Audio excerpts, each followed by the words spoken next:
Boa tarde.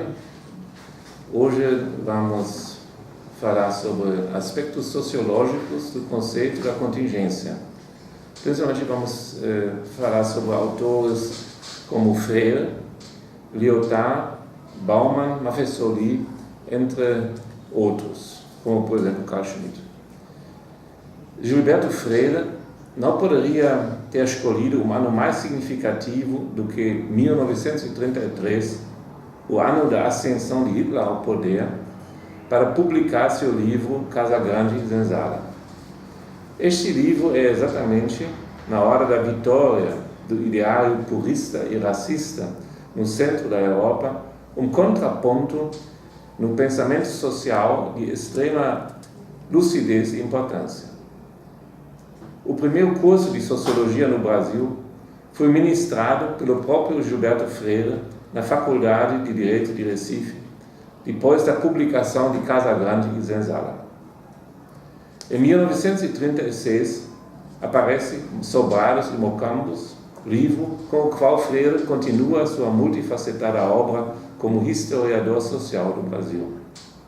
Com estas obras, nasce a sociologia brasileira com uma contribuição de extrema originalidade e singularidade.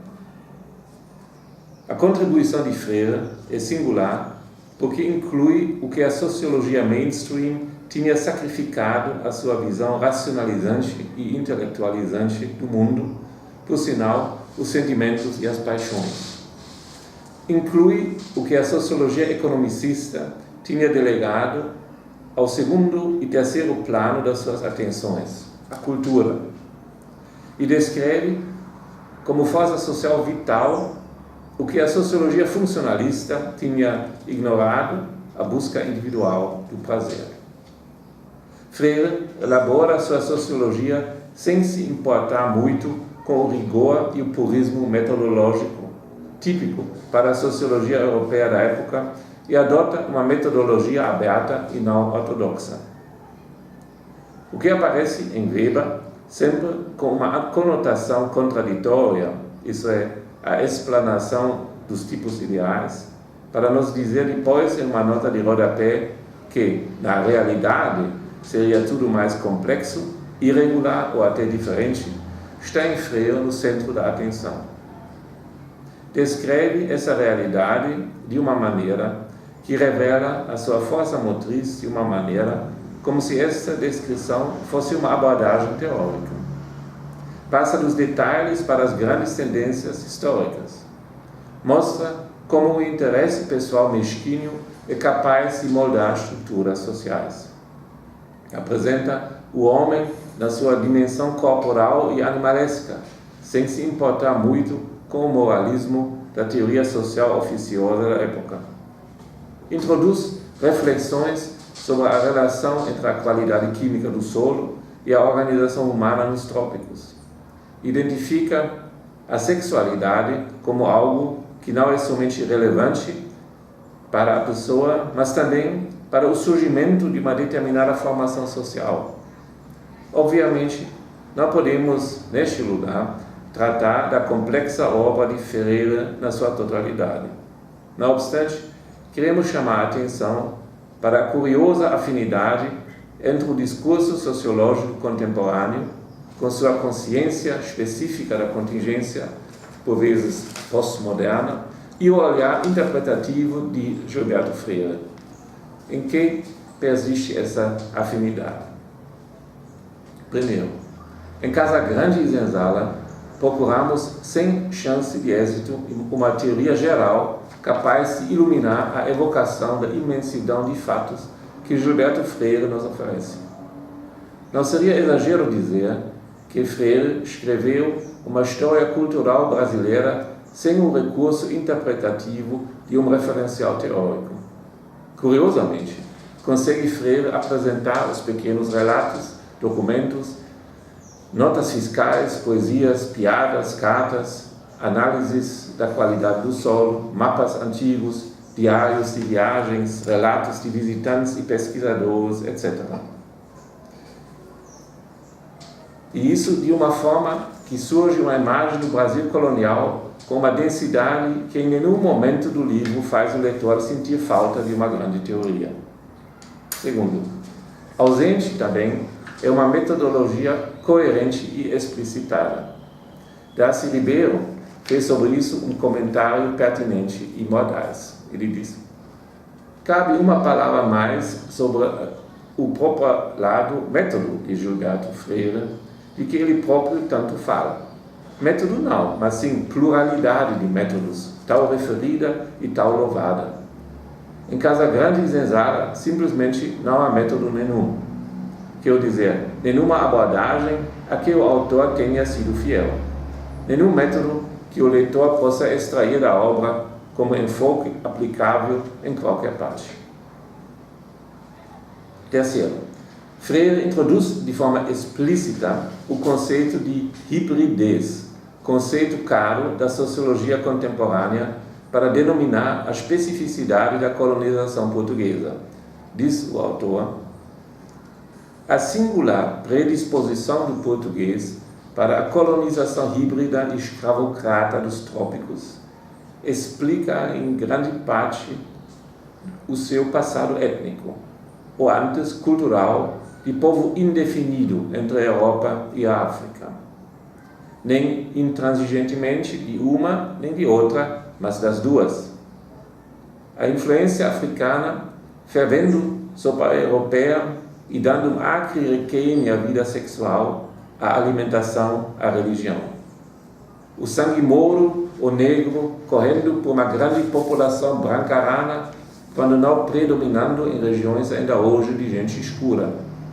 O ar da África, um ar quente, oleoso, amolecendo nas instituições e nas formas de cultura as durezas germânicas, corrompendo a rigidez moral e doutrinária da igreja medieval, tirando os ossos do cristianismo ao feudalismo, à arquitetura gótica, à disciplina canônica, ao direito visigótico, ao latim, ao próprio caráter do povo. Assim Freire. Híbrido quer dizer também desconexo, impreciso, capacidade de adaptação, indecisão, equilíbrio com desequilíbrio, capacidade de aclimatização, mobilidade, mistura, etc. Assim Freire pode dizer: as sociedades coloniais de formação portuguesa têm sido todas híbridas, umas mais, outras menos. Quarto, Freire opera longe do determinismo e seu princípio da causalidade. Sobre isso também nos fala Darcy Ribeiro, dizendo: o principal modo de explicação causal de Gilberto Freire é girar qual um peru entre referências a causas diversas, para, de repente, investir sobre uma delas. Quando se espera que ele nela se fixe, o vemos abandoná-la para começar outra vez a circular.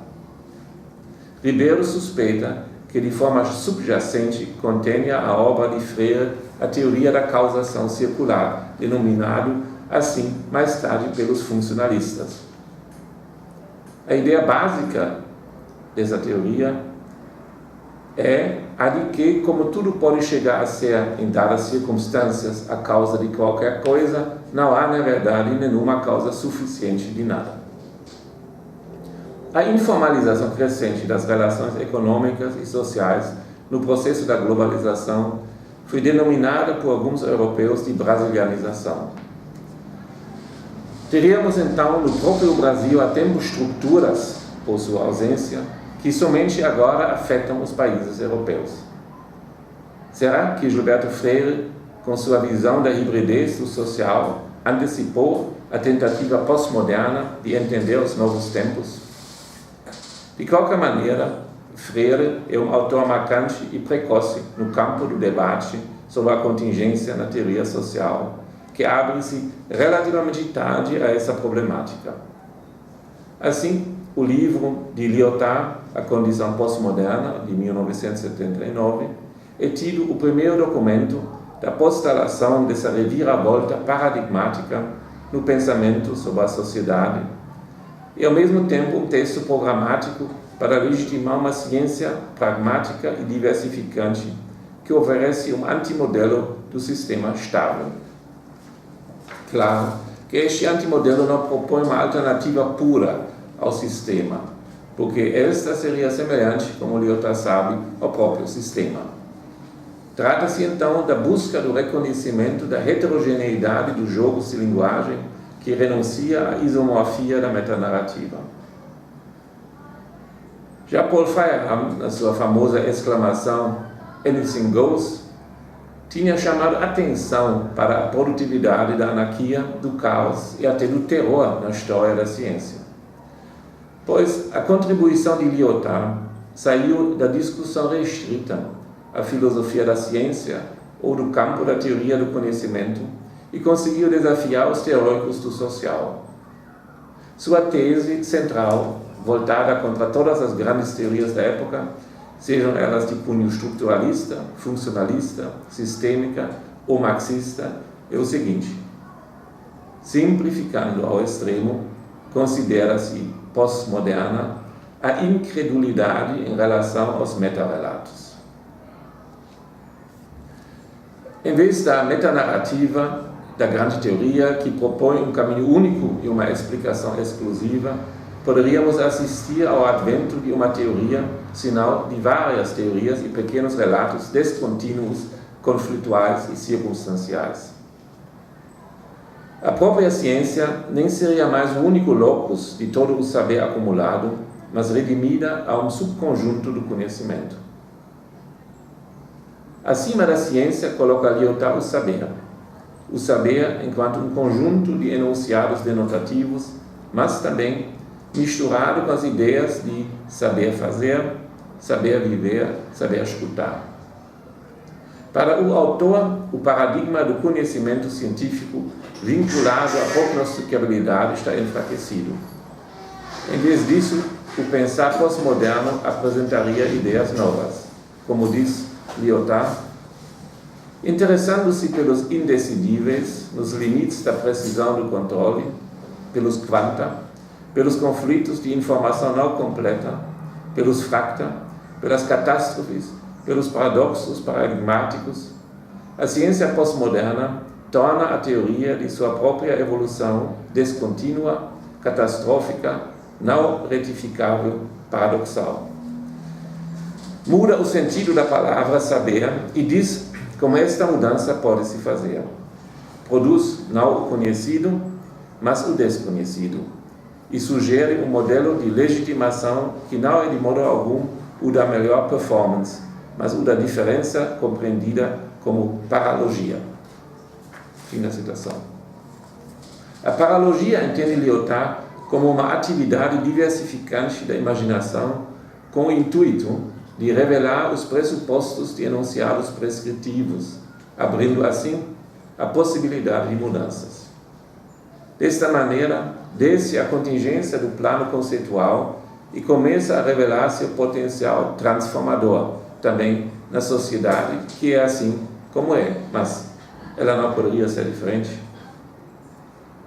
Como poucos outros autores, expressa Bauman a descoberta dessa contingência e tira proveito dela para a reformulação da teoria social contemporânea.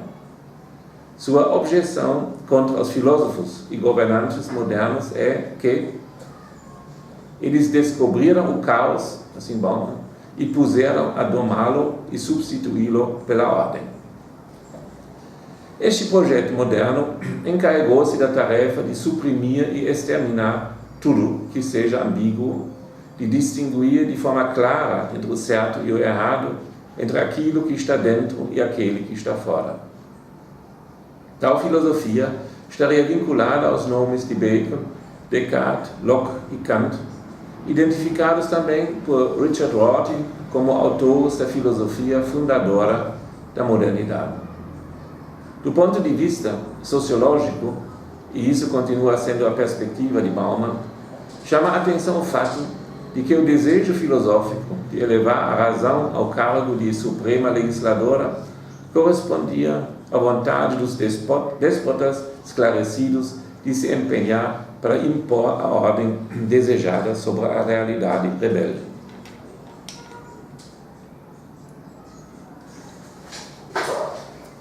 Partindo da constatação do parentesco eletivo, entre razão moderna e despotismo moderno, Bauman consegue integrar tanto o totalitarismo nacional socialista como o totalitarismo soviético numa teoria abrangente da sociedade do século XX. Contra o exorcismo teórico, que não admite qualquer vínculo entre modernidade e terror, coloca Bauman uma interpretação da ambivalência da modernidade, uma ambivalência que ela mostrou no plano real, isso é, no campo da história do século XX. Diz o autor: nem a visão nazista, nem a comunista destoavam da audaciosa autoconfiança da modernidade.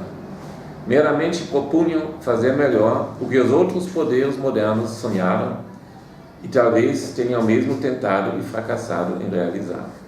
Fim da citação. Colocando o dever sobre o ser, foram cometidas as maiores atrocidades que a humanidade já viu até então. O dever, moralmente legitimado, se opõe nos grandes projetos modernos àquilo que é. Pois, na medida em que o ser é contingente, leva ao combate da contingência, isso é, o aprisionamento do duplo jogo da necessidade e liberdade, ao esquecimento da polivalência e do caráter aberto da nossa existência. Da mesma maneira como a cegueira da razão legisladora conduz à vitória da necessidade sobre a liberdade, aparece a sua perspectiva, o mundo como inteiramente acessível às manipulações técnicas, pois a modernidade líquida surpreende com suas potencialidades e riscos incalculáveis. Tentar resgatar isso é a contribuição de Bauman para a teoria social no fim do século XX. Maffesoli, de sua maneira, comunga essa visão de Bauman. Para ele, em tempos modernos, estende-se a rede do controle e da vigilância. Maffesoli confronta o ideal do poder, que é a imobilidade absoluta, com a pulsão da errância presente na sociedade humana desde seus primórdios e curiosamente ativada no auge do desenvolvimento da sociedade moderna. Como a volta do reprimido, ressurgem os nômades que praticam a errância cotidianamente. Eles valorizam a mobilização, a circulação, a viagem, seja no nível do espírito ou das fantasias, seja no plano das escolhas individuais e da realização da própria vida. Maffesoli não nos apresenta uma nova grande teoria da sociedade. Ele sabe que as suas propostas interpretativas têm mais um caráter de uma alusão ou metáfora, como o próprio conceito de nômade expressa, do que um caráter analítico. Apesar do reconhecimento do elemento trágico da percepção da impermanência das coisas e da própria vida, transmite Maffesoli uma relação simpática com essas novas tendências denominadas pós-modernas. Ele atribui ao escapismo e nomadismo até uma função inovadora e fundadora de sociedades e de suas instituições. Diz ele, a aparente desordem, corrigindo, matizando aquilo que uma ordem simples tem de altamente constrangedora, leva a uma ordem mais complexa. Integra em uma globalidade orgânica o que um funcionalismo de vistas curtas tinha vetado por considerar muito anômico. Fim da citação. Pois esta valoração subjetiva da errância, que beira por vezes ao seu festejo, não é o que nos parece o mais interessante na obra de Maffesoli. Não é o mais interessante porque convida os menos preparados para uma leitura do fenômeno pós-moderno exclusivamente positiva e até funcionaliza a ruptura da ordem e a mobilização do imóvel para o surgimento de uma nova ordem, tendência visível na frase acima citada. Pois o conceito da anomia não expressa uma função social. Por causa disso, ela assustava Emil Durkheim e foi combatida. Temos em Maffesoli, então, outro teórico social contemporâneo que rompe com a sociologia da ordem e mostra que a realidade social é contingente, na medida em que abrange, além do instituído, com sua segurança e seu terror, também a impermanência e errância, ludismo e mistério. Com isso, Mafezoli tenta sair do campo limitado da sociologia escolar. Ele nos lembra de passagem do conceito da aletheia, oriundo da filosofia grega, que podemos traduzir, como Mafezoli faz, como verdade e que na obra de Heidegger aparece enquanto desocultamento. Mafezoli sente-se convidado a pensar a retirada, segundo as meditações de Heidegger sobre Heráclito. Essa, a retirada, é sempre o outro lado do desocultamento. Como afirma Heráclito, nada é mais caro para o desabrochar do que a retirada. Um estranho comentário num texto sociológico. Quando Mafezoli atribui à errância e ao nomadismo a qualidade de uma constante antropológica e apresenta estas como inscrito na própria natureza humana, abandona o autor o campo da teoria social clássica, integrando elementos da antropologia filosófica e existencial. Diz Mafezoli: a errância, o nomadismo, está inscrito na própria estrutura da natureza humana, quer se trate do nomadismo individual ou do social. De alguma forma, está aí a expressão mais evidente do tempo que passa, da inexorável fugacidade de todas as coisas, de sua trágica evanescência. Fim da citação. Para o autor, faz parte da natureza humana ter um destino. Este se caracteriza, sobretudo, pela inserção na mudança perpétua, que, por sua vez, tem a ver com a dor, com o sofrimento. Daí não surpreende que o motivo da fuga tem raízes arcaicas. Seria interessante comparar de forma mais sistemática os conceitos da cura e da fuga em Heidegger com essas alusões de Mafezoli. Não podemos realizar isso neste lugar. Todavia, queremos sublinhar mais uma vez a importância de Heidegger para a concepção do homo sociológicus errante e nômade de Mafezoli. Esse homem é caracterizado pela sua solidão, mas também por uma integração em algo maior do que ele. Este algo pode ser a comunidade social, pois Mafezoli não se contenta com a redução sociológica da existência humana. De sua maneira, navega Mafezoli nas águas da contingência. A sua correnteza nos leva para um destino incerto, desconhecido, angustiante e prometedor ao mesmo tempo. De forma bastante contrastante ao esse ensaísmo sociológico de Mafezoli, outro sociólogo, Niklas Luhmann, já em 1992, chama a atenção para a contingência como valor próprio da sociedade moderna. Com isso, o autor abriu a sociologia dos anos 90, do último século, para um debate que, além de operar com um conceito antigo, criou uma nova sensibilidade teórica para imprevisibilidades e possibilidades surpreendentes no campo dos acontecimentos. Para Niklas Luhmann, a contingência denomina algo que não é necessário nem impossível, e dessa forma diz respeito à abertura fundamental da experiência humana no âmbito social.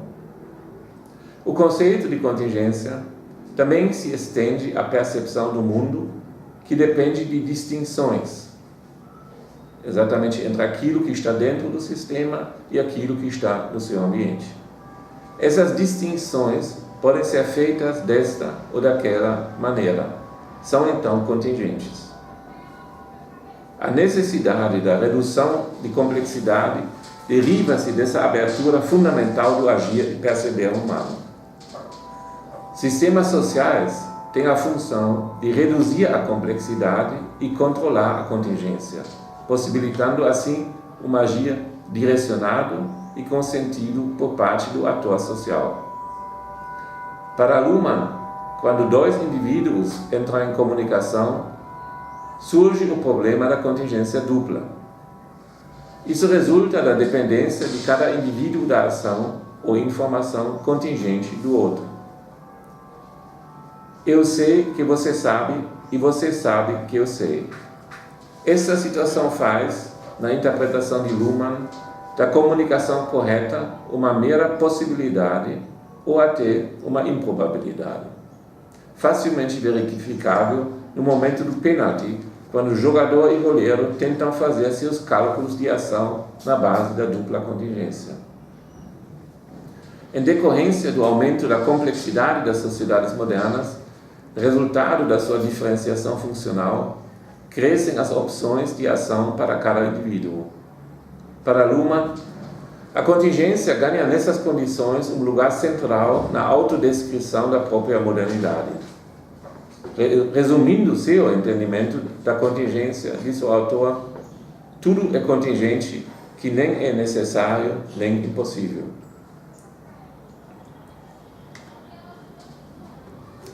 Uma alerta em tempos.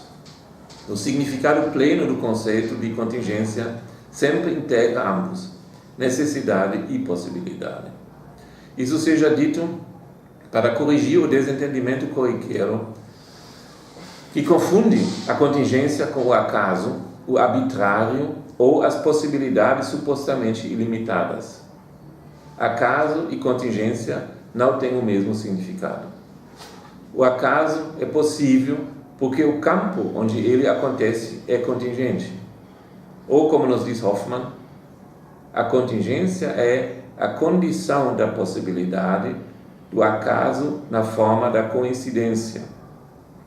O acaso é uma realização da contingência. Fim da citação. O acaso evidencia a contingência sem permitir que reduzamos a contingência a ele. De certa forma, o acaso é uma surpresa para aquele que não contou com ele.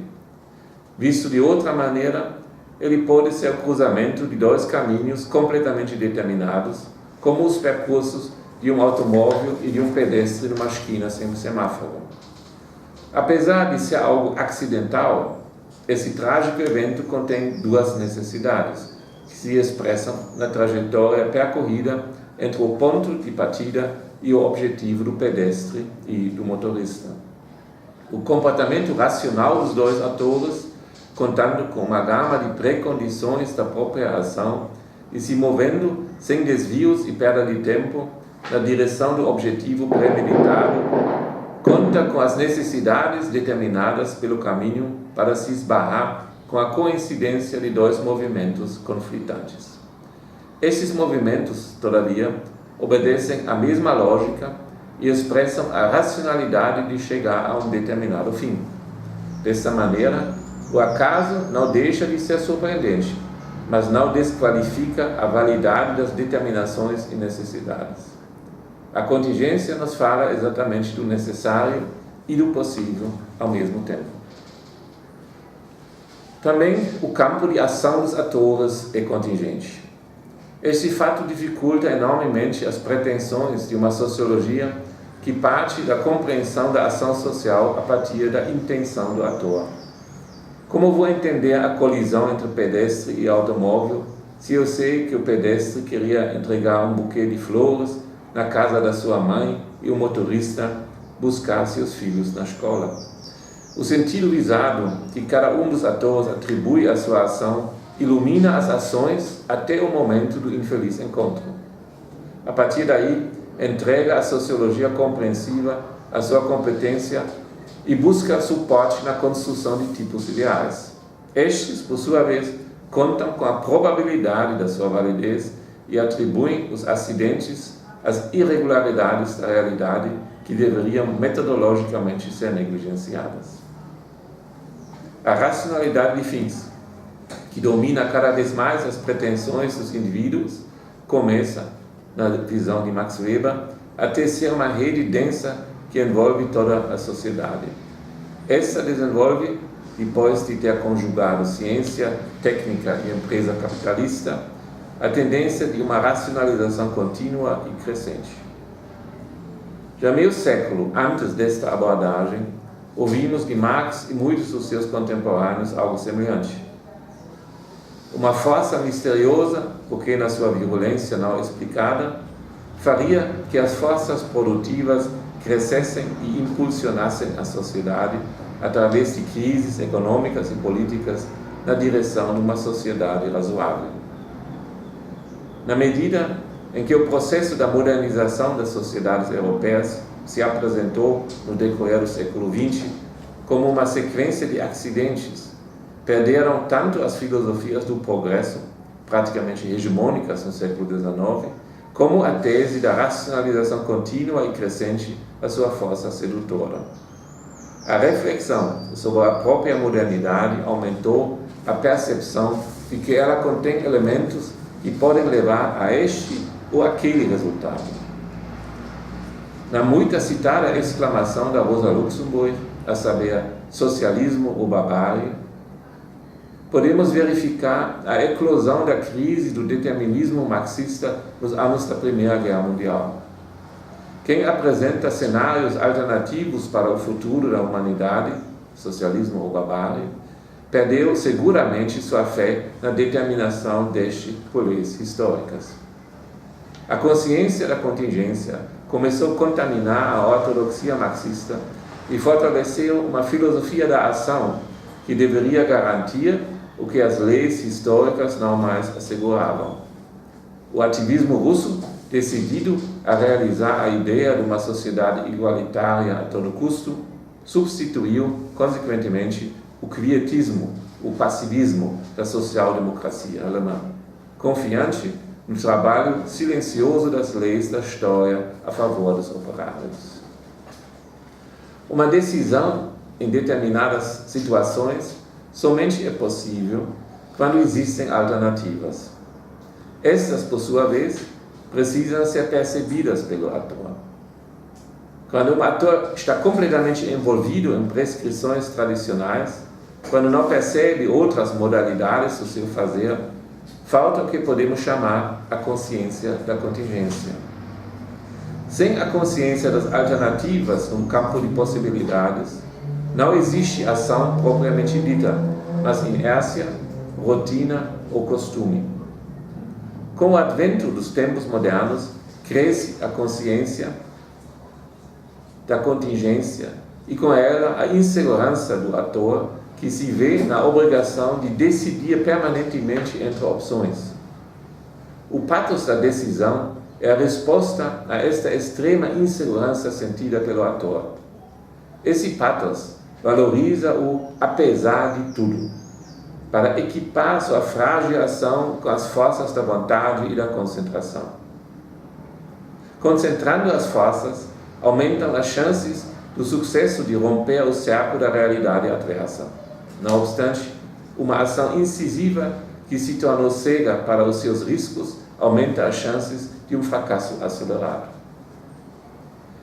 O fracasso súbito, cuja possibilidade é sentida pelo ator antes de agir, somente pode aumentar o mérito da decisão heróica. Esta é heróica na medida em que se opõe a todas as probabilidades. Probabilidades que expressam, neste caso, sempre alternativas adversas. O ator herói luta contra o mundo das possibilidades negativas e tira uma contraditória e amarga satisfação da sua decisão solitária e até do seu fracasso acelerado pelo próprio fazer.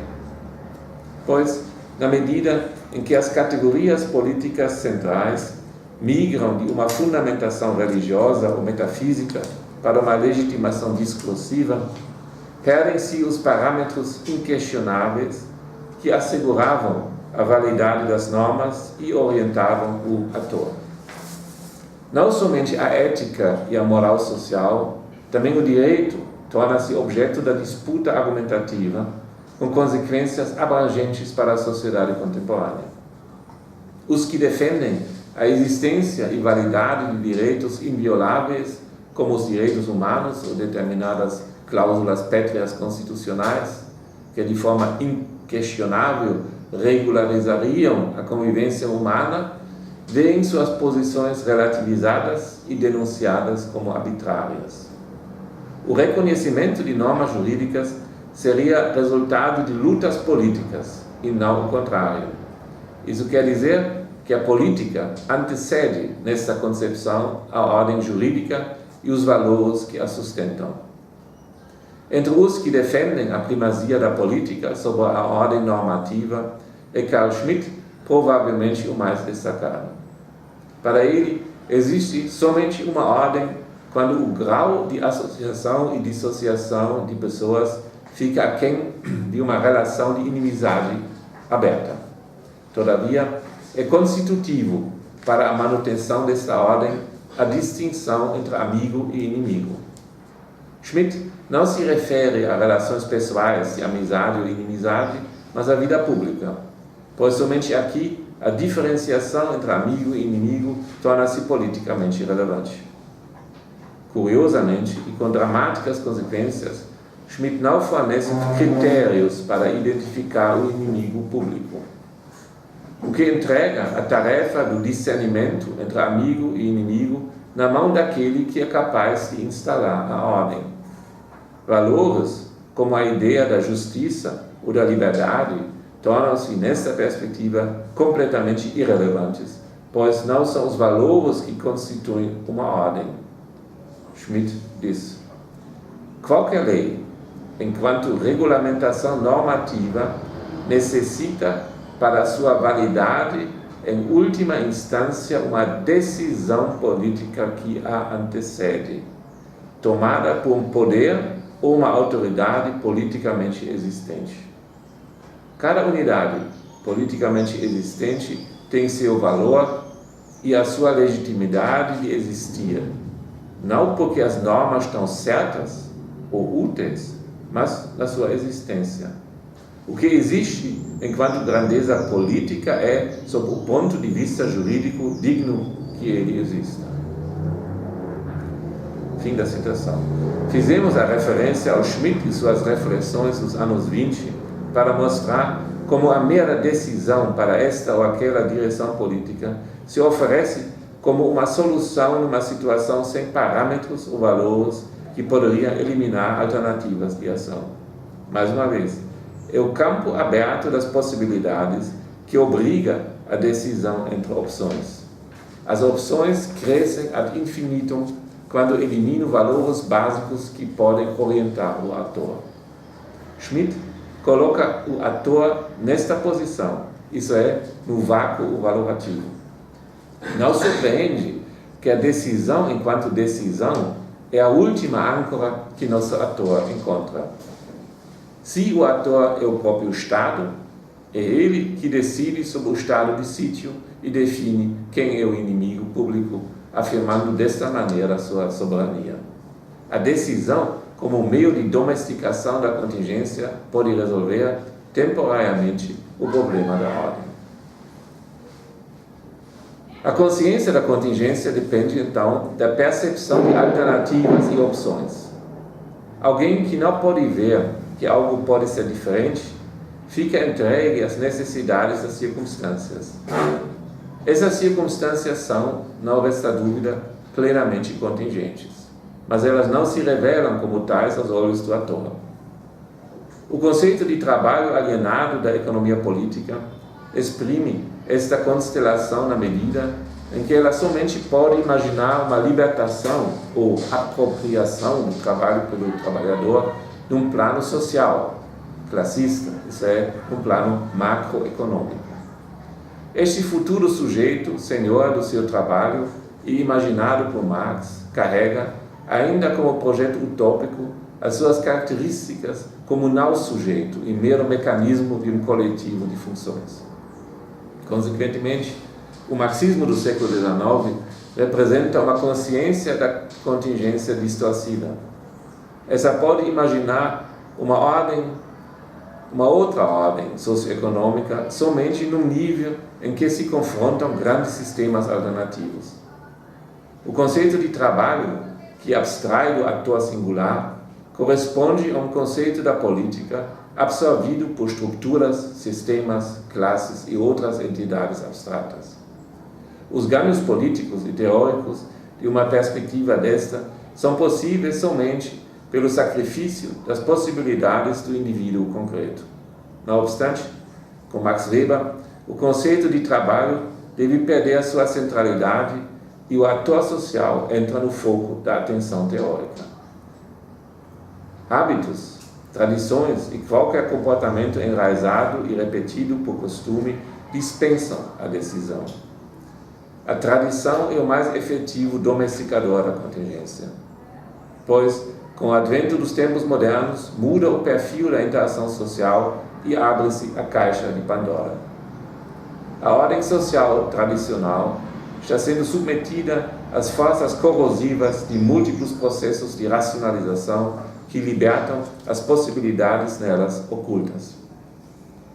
Weber afirma: uma ordem observada somente por motivos racionais, com referência a um fim, é, em geral, muito mais mutável do que a orientação por essa ordem unicamente em virtude do costume, em consequência do hábito de determinado comportamento. Weber coloca no centro da sua teoria sociológica a observação do agir humano.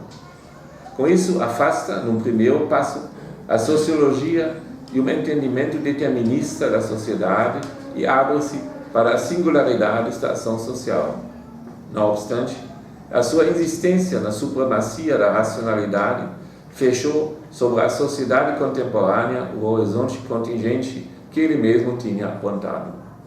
Fugindo da teleologia e do determinismo de Marx, retorna de forma contraditória a uma teoria da previsibilidade do processo histórico enquanto processo de racionalização. Digamos de forma contraditória, porque deixa de transparecer que a racionalidade de fins absorve, de certo modo, a contingência do agir, contribuindo para a mutabilidade da ordem moderna. Não obstante, Weber faz uma opção teórica. Ele centra sua sociologia na ordem racionalizada ou tradicional, em detrimento de uma sociologia do agir que teria tirada da latência a sua contingência.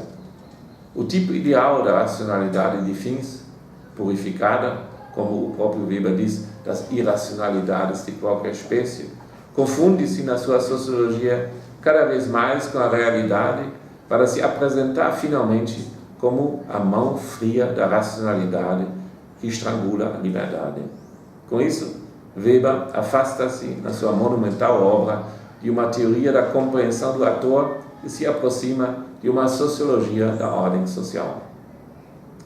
Talcott Parsons, de sua maneira, retoma o design da teoria sociológica de Weber, de quem era grande admirador.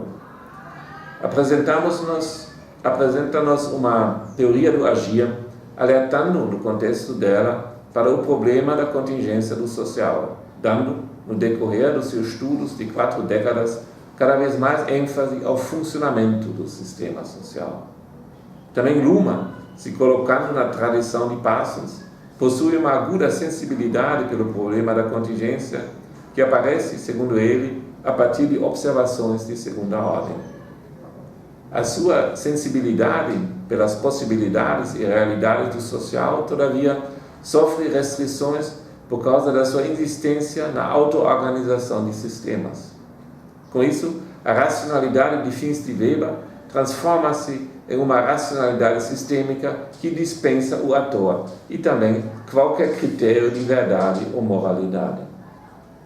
De Marx até Luhmann, perpassando a obra de Weber e Parsons, podemos ver como o interesse teórico pelo homem e sua convivência com os outros parte de algo específico, como o ator, trabalhador ou indivíduo, para nos deixar com categorias abstratas e abrangentes da ordem social, como classe, estrutura, sistemas, etc. As teorias da ação social fazem transparecer de uma ou outra maneira a contingência do campo dos acontecimentos onde ela se desenrola. Também a ação teorizada revela sempre seu percurso como resultado de uma decisão, seja esta tradicionalmente conduzida ou tomada depois de ponderar os meios para alcançar determinados fins. O observador sociológico percebe que essa ação é assim, no entanto, poderia ser diferente e tomar outro rumo. Uma sociologia centrada unicamente na ação iria nos apresentar um mundo social extremamente vulnerável por eventos imprevistos e, em princípio, imprevisíveis.